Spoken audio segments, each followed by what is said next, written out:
Hi, Alan. Great to see you again. We've known each other for over 10 years, which, time flies. But can you introduce yourself to the audience and talk to us about what inspires you and who inspires you and what you're passionate about? Thank you, Karen, and good morning or hello to everybody that's listening to this online. I'm really delighted to be invited to talk about this hot topic of hardwiring mental and emotional well-being. It's a really important topic. So my name is Dr. Alan Watkins. I'm a physician and scientist. I was working as a physician in the NHS in the UK for the best part of 12 years, but left all that about 20 years ago to set up a business that now works with CEOs and leaders around the world and also with elite athletes and schools. One of the reasons for leaving the security of mainstream medicine and then academic research and to set up Complete Coherence, which is my business, was really to try and help reduce human suffering on a much larger scale.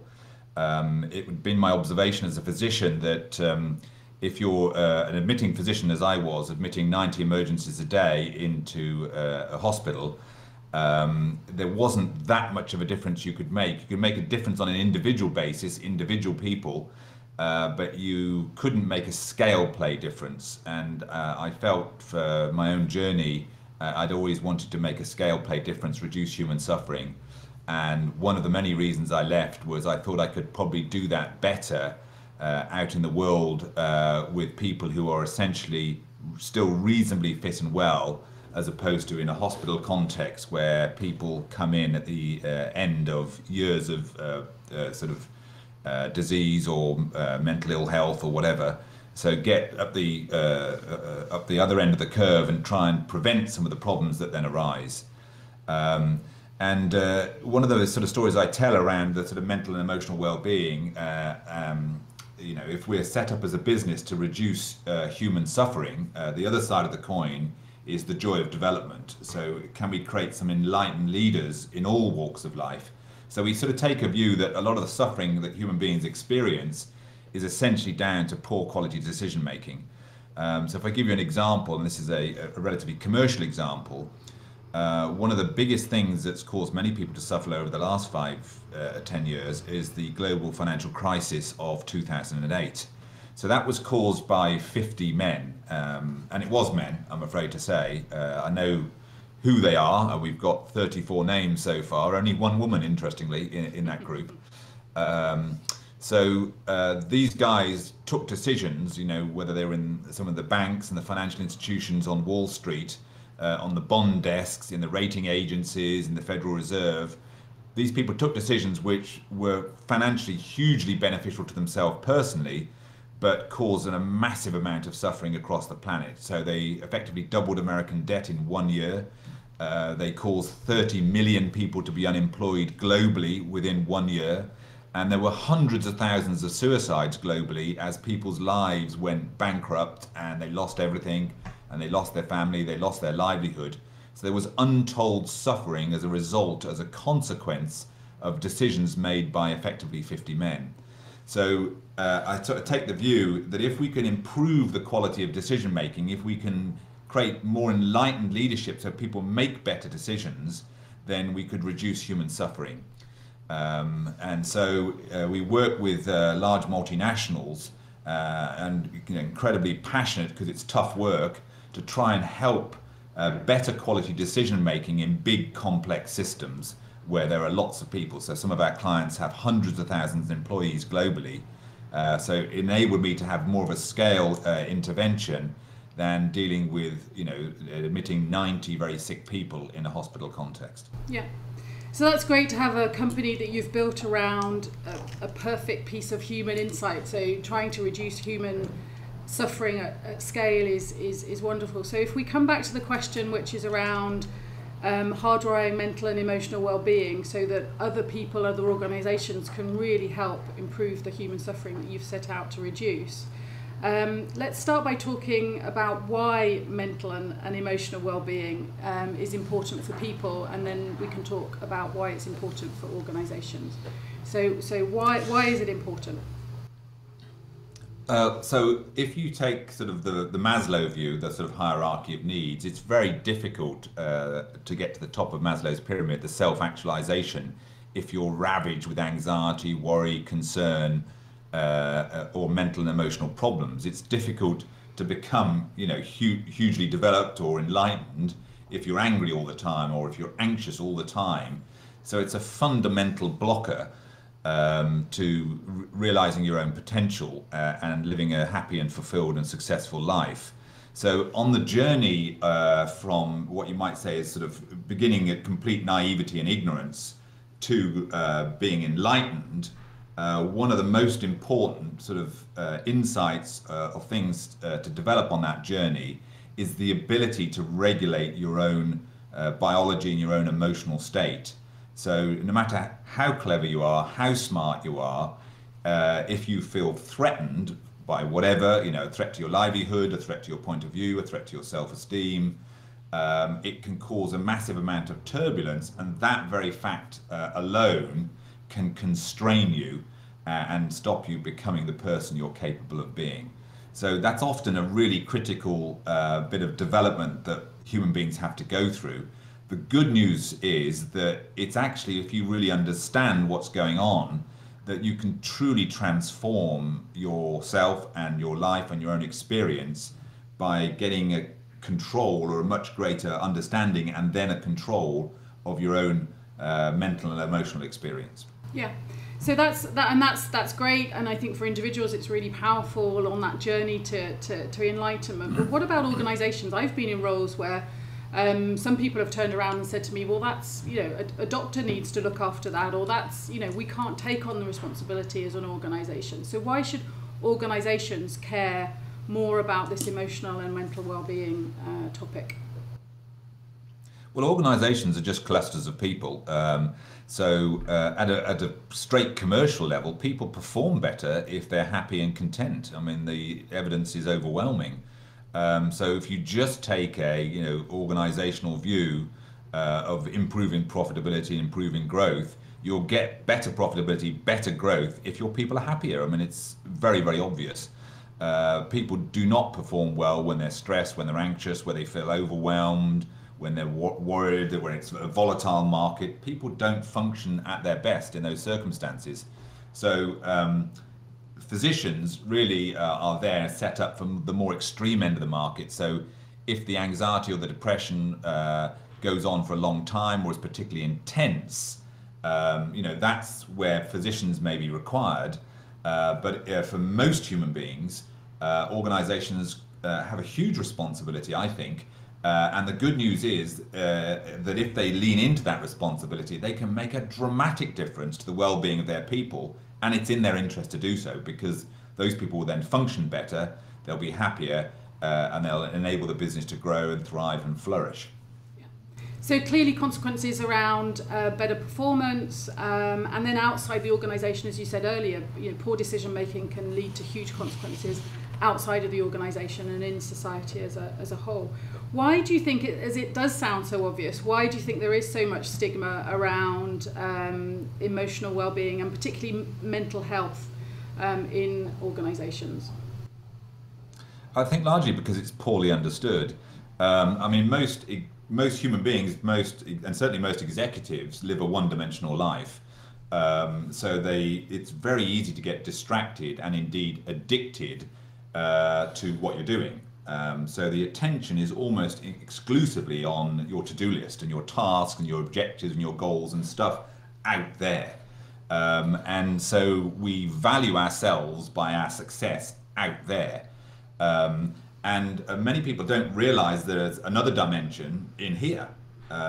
So we get addicted to the world of doing, the objective, rational world of task, behavior, goals, finances and stuff that's out there. And many human beings get disconnected from their interior. In fact, many executives don't realize they even have an interior. And you can test this by a little simple thought experiment. If you get a room full of people and ask them to write down on a flip chart everything they do all day, they'll give you 30, 40 items like that. If you then ask them, yeah, but what happens on the inside? That question will often baffle them. You're likely to get them responding by saying, well, what do you mean inside?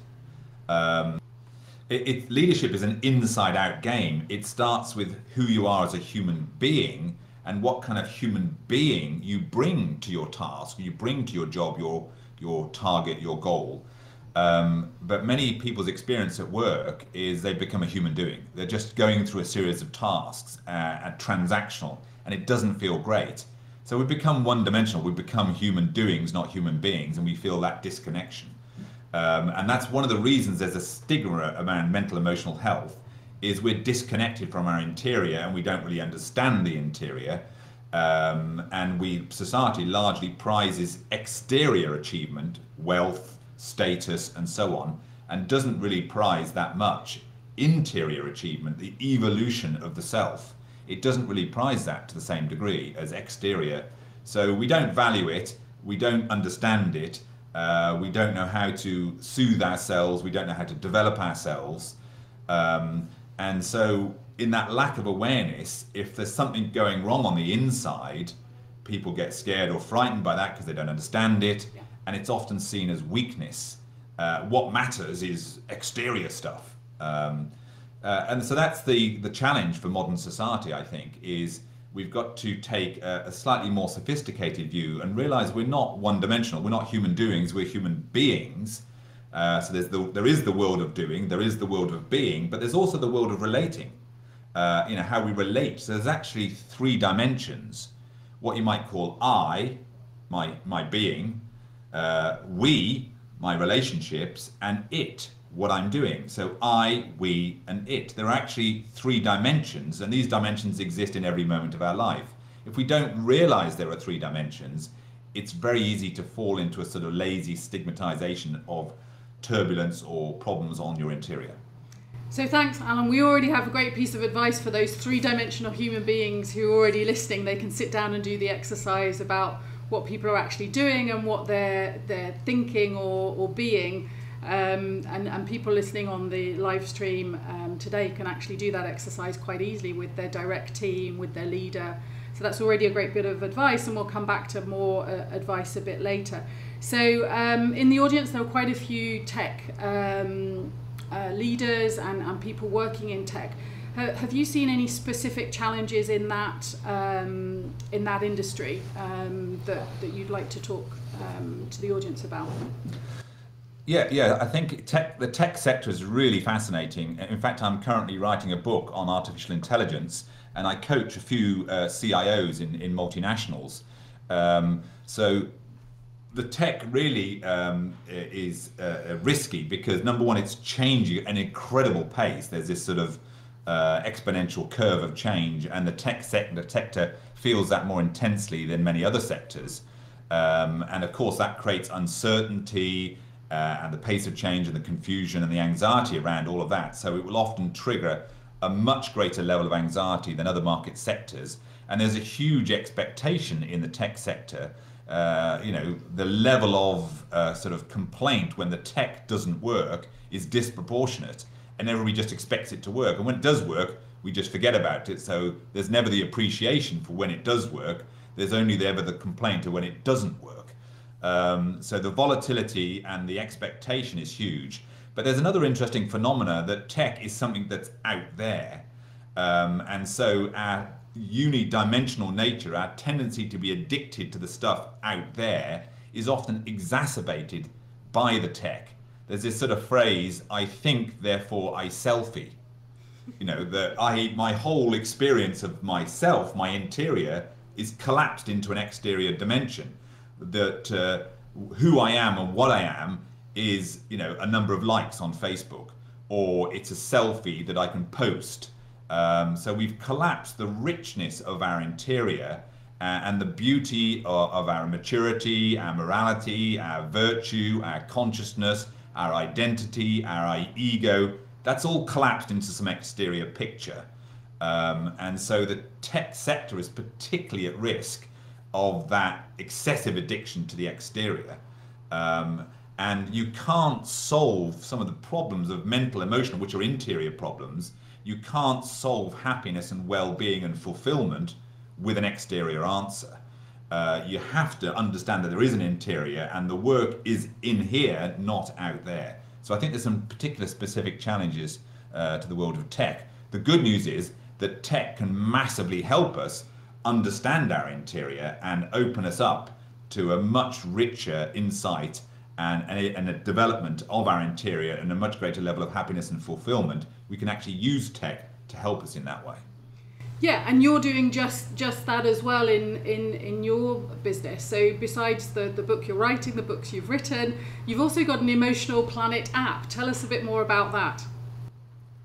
Yeah, so our experience was just as you can get a room for executives and say, okay, write down everything you do all day and you'll get 30 to 40 items, turn the page, write down everything that happens inside of you and you'll get complete dumbstruck bafflement, and people won't write anything, they won't even know what you're talking about. If you turn the page again and say write down everything that happens between you and others, they might get trust, they might get rapport, but again, not very much. So on the first part of the exercise, 40 items, second part of the exercise, 0, third part of the exercise, 2 items. So we're addicted. And so when you dig into the interior and say, well, look, let's just talk about thoughts and feelings and as phenomena, as interior phenomena, they're two of many phenomena on the inside of us. Let's dig into the feeling piece, write down everything you felt in the last month. And when you get people to do that, and again, you can do this as an experiment in your team, get people to write down everything they felt in the last month and give them 5 minutes. They usually run out after 1 or 2 minutes. They'll get about a dozen feelings that they've noticed, and it's usually anxiety, frustration, irritation, disappointment, and then they suddenly realize they're all negative, and then they'll invent a happy one. But it's about 12 emotions that people can notice on a regular basis. And then if you pose the question, well, how many in total do you think there are that it's possible to experience? People are usually surprised by the answer, and the answer is 34,000. It's possible to experience 34,000 different emotional states. And most human beings have about a repertoire of about 12. So one of the reasons we built the Universe of Emotions app was to start to increase the literacy, the emotional literacy, if you will, because that's incredibly impoverished in most people's experience. And this is really, really crucial in terms of success at work. There's this old adage that your IQ might get you hired, but what gets you promoted is your emotional intelligence. So, and part of that is understanding what emotional state you're in. So if you ask somebody, how are you feeling today? Most of the time people are making that answer up because they don't actually know how they're feeling. They'll just pull out a word out of the air. I feel okay. I don't know, I feel okay. So if you challenge them, well, you say you feel okay, but maybe what you're actually feeling is all right. Or maybe what you're actually feeling is not bad. Or maybe what you're actually feeling is so-so. Do you even know the difference between okay, all right, not bad, and so-so? Most people will just look at you dumbstruck again. I don't even know what question you're at. What? Because people don't have that discriminant power. They can't tell the difference between these different emotional states. So we built this app to try and help them really start to understand. And we loaded the app up with 2,000 emotions. So if you go onto the app, you can just download this off the App Store, help you to build your literacy. Because if you don't know which emotional planet you're on, you're lost. Yeah. And every second of every day, every one of us, even as men, we're on some planet. What planet are you on right now? What planet are you on? Are you on delighted? Are you on curious? Are you on frustrated? What planet are you on? And what planet do you want to be on? How can the people function help Alan in some of these situations to understand more about emotions and potentially even help people who are in more difficult stress or even burnout situations? How can the people function help in your view? I think there's a couple of really profoundly important things that the people or the HR function can really lean into. Yeah. So what we see in organizations is many organizations turn to the people function for guidance, largely because in the upper echelons of many organizations, people get to the upper echelons and the leadership cadre through technical competence in a specific area, whether it's the law, finance, marketing, operations, whatever it is, sales perhaps.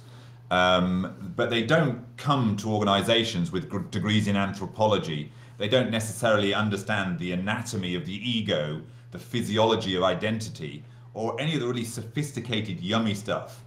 They haven't been schooled in consciousness research. So they'll turn to the people function for some help and some guidance on these things. So it's really important that people function can help, because that's one of their primary value adds. So I'd say a couple of things is, we see in virtually every organization, there's a real focus in most people functions on what's called learning and development, L&D. But the level of understanding of the difference between L&D is not great.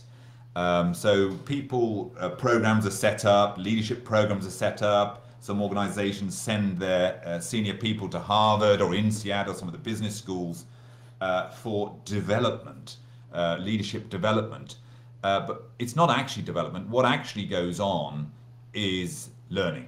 Now, learning is important. So learning is really the acquisition of skills and knowledge and experience. So you might go for your 3-month program at Harvard, and you'll have an experience on campus with other international colleagues. And then we'll fly a luminary in from Google or Silicon Valley to share some of their wisdom, and you acquire knowledge. You may even get some skills training.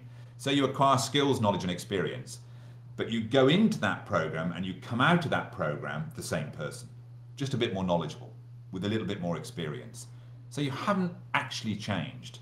But what they're not doing is they're not developing. So they go into the program and come out of the program basically at the same level.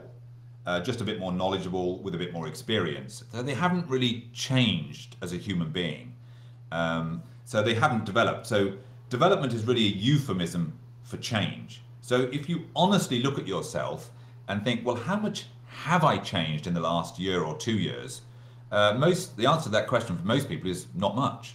In fact, some people paradoxically use that as a badge of honor. You know, this is who I am. I've always been that way.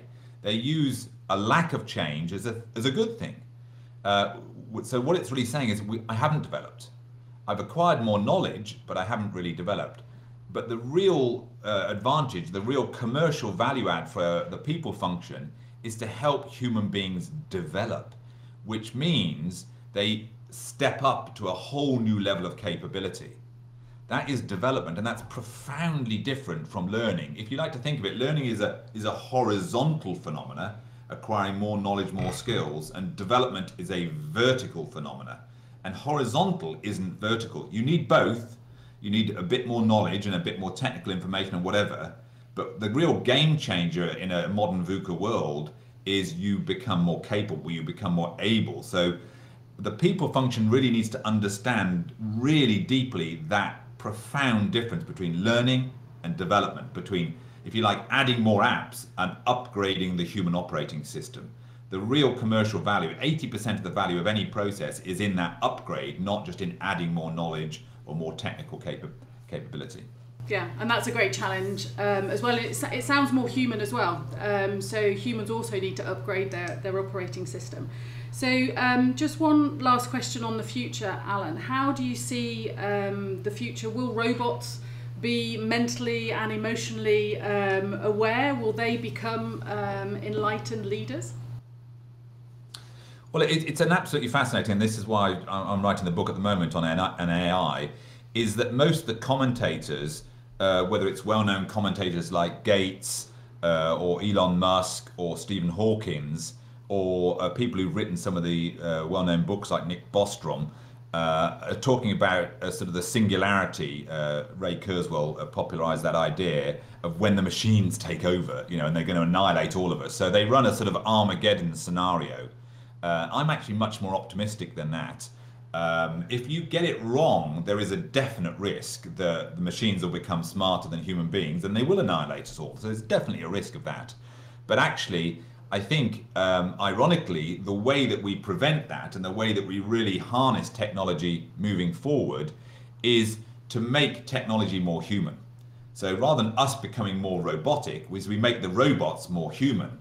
Because one of the chapters we've got in the book is, how do you make a computer virus self-aware? How do you actually build a mainframe with morality? So essentially what I think we should be doing is, how do we create an interior in our tech Because if we don't, if our tech is simply collapsed into the external dimension and is without morality, is without feeling, without understanding, and without nuance, there is a very high risk that in hyper-rationality, the tech will kill us and wipe us all out. So the sort of warnings of very clever people like Elon Musk and Stephen Hawking may become true if we don't think about the whole AI evolution differently. The good news again, and there is always good news in this if you look deep enough, is it could be a profound enhancement of humanity's evolution if we get it right. So we equally are empowering tech to annihilate the entire human race, but at the same time there's a huge opportunity that tech itself could help human evolution accelerate massively. Yes, and that's what we have to, I think, end with as well, is that opportunity that we have to augment real human beings rather than the opposite. So as we close, Alan, it's been great talking to you as always. For those who are keen to follow up on this hot topic, what do you suggest? What would you suggest they read? What are the go-to places that you'd recommend? Well, we're naturally collaborative as an organisation. So if anybody wants to talk to us or email us or get involved in some of the work that we're doing, I'm always very happy to respond to people. So just email me, alan@complete-coherence.com. If you want to read more about any of the stuff I'm doing, you can see all of my books are on Amazon. If you're interested in the leadership dimension of it, I've written some books on leadership. The latest one was called 4D Leadership. So go and check that out. There's loads of stuff that I've shared in much more detail in those books. But just get in touch, reach out, and start to realize that there is so much more you can do to really expand your capability. And you don't have to suffer. You don't have to be shrouded in the stigma of mental and emotional difficulty.